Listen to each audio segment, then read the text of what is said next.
चीनी कंपनी को वाजबात की अदायगी वजारत तवानाई ने 48 अरब मांग लिए।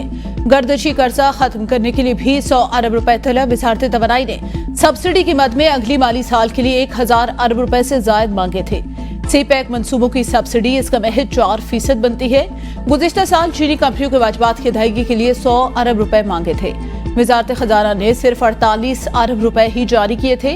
चीनी हुकाम ने भी गर्दशी कर्जों की रोकथाम के लिए हुकूमत पर दबाव डालना शुरू कर दिया।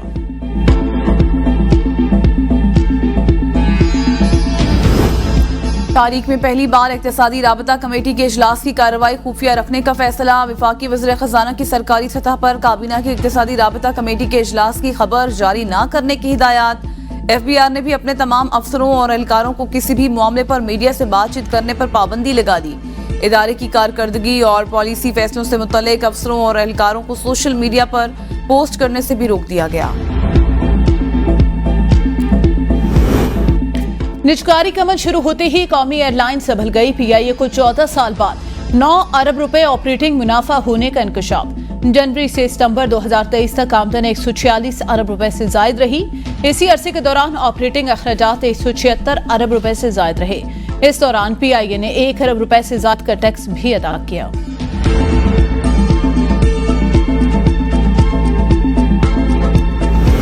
चीनी बाशिंदों को ले जाने वाली गाड़ी बुलेट और बम प्रूफ नहीं थी। KP पुलिस की बशाम हमले से मुतल्लिक दूसरी रिपोर्ट में इंकशाफ। विफाक को इरसाल रिपोर्ट में बताया गया कि बशाम हमले में हलाक होने वाले चीनी बाशिंदों में एक खातून इंजीनियर भी शामिल थी।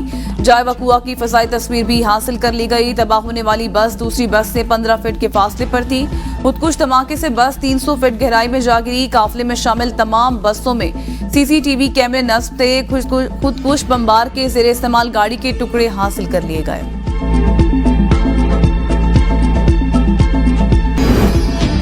सदर मुमलिकत आसिफ अली जरदारी का तुर्क सदर रजब तैयब एर्दोआन से टेलीफोनिक राब्ता। दो तरफा ताल्लुकात और बाहमी दिलचस्पी की मूड पर तबादला ख्याल।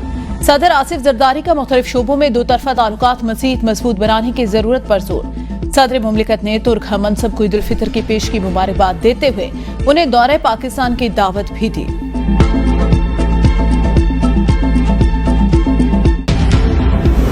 वज़ीर आज़म शहबाज शरीफ की रोज़ा रसूल सल्लल्लाहु अलैहि वसल्लम पर हाजिरी नवाफिल अदा किए। उम्मत मुस्लिमा और मुल्क कौम की तरक्की और खुशहाली के लिए खुसूसी दुआ की। वज़ीर आज़म शहबाज शरीफ ने फ़लस्तीन और मकबूजा कश्मीर के मज़लूम मुसलमानों के हक में भी दुआ की। वज़ीर आला पंजाब मरियम नवाज ने भी रोज़ा रसूल सल्लल्लाहु अलैहि वसल्लम पर हाजिरी दी और सलाम पेश किया। कबल अज़ी मदीना मुनव्वरा के गवर्नर शहजादा सलमान बिन सुल्तान ने वज़ीर आज़म शहबाज शरीफ का इस्तकबाल किया। मुल्क में मुआशी नमू के लिए डॉलर जरूरी, डॉलर खत्म, नमू खत्म। फिर IMF की मदद मांगनी पड़ेगी। वजीर खजाना मोहम्मद औरंगजेब की गुफ्तगू का हर डॉलर हो तो बाकी दुनिया से चीजें खरीद कर पाकिस्तान लाएं, उसे खर्च करें, मुआशी नमू बढ़ जाएगी। माली बहरान को बरामदात में इजाफे से हल किया जा सकता है।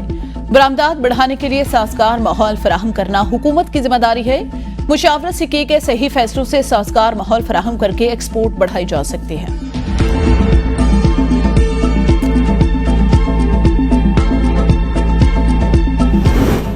खाद बनाने वाली कंपनियां मुनाफाखोरी में मुलव्वस। सालाना 152 अरब रुपए की सब्सिडी के बावजूद किसान को सस्ती खाद ना मिल सकी।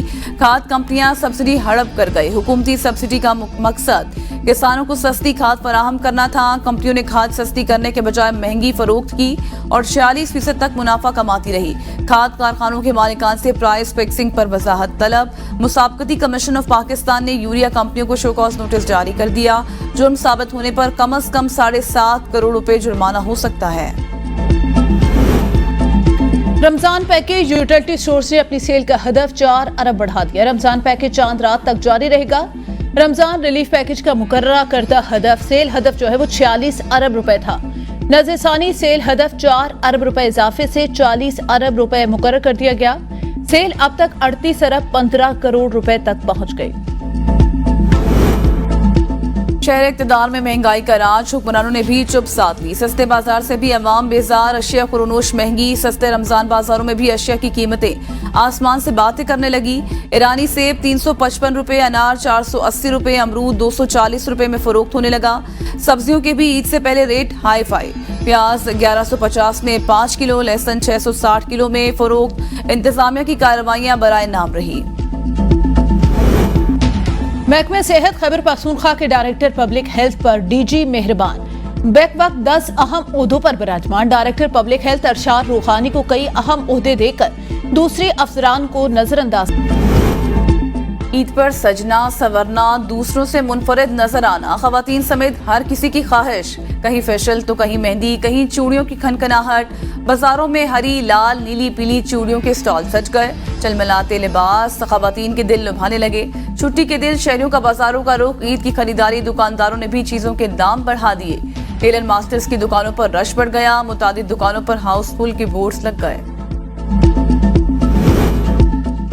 ईद पर मौसम कैसा रहेगा? महकमा मौसमियात ने 9 से 10 अप्रैल तक दर्जा हरारत बढ़ने की पेशगोई कर दी। कराची में दर्जा हरारत 39 डिग्री सेंटीग्रेड तक जाने का इम्कान।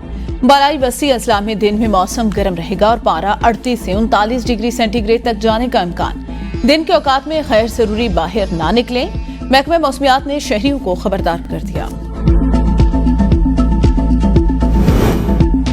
और काकुल फिटनेस कैंप में ट्रेनिंग को खिलाड़ियों ने खुशाइंद और कारआमद करार दे दिया। कप्तान बाबर आजम का कहना है कि फिजिकल ट्रेनिंग कैंप से हमें इंटरनेशनल क्रिकेट में बहुत फायदा होगा। हमें फिजिकल फिटनेस की फिक्र नहीं रहेगी। मेरे लिए सबसे यादगार लम्हा आजम खान का पहाड़ की चोटी सर करना था। कैंप के जरिए खिलाड़ियों को एक दूसरे को समझने का भरपूर मौका मिला। आमिर जमाल ने कहा कि ऐसी ट्रेनिंग हमारे लिए बिल्कुल नई थी, लेकिन फिर हम इसके आदी हो गए। किसी भी इवेंट से कबल टीम बॉन्डिंग जरूरी होती है। इस कैंप से मदद मिली।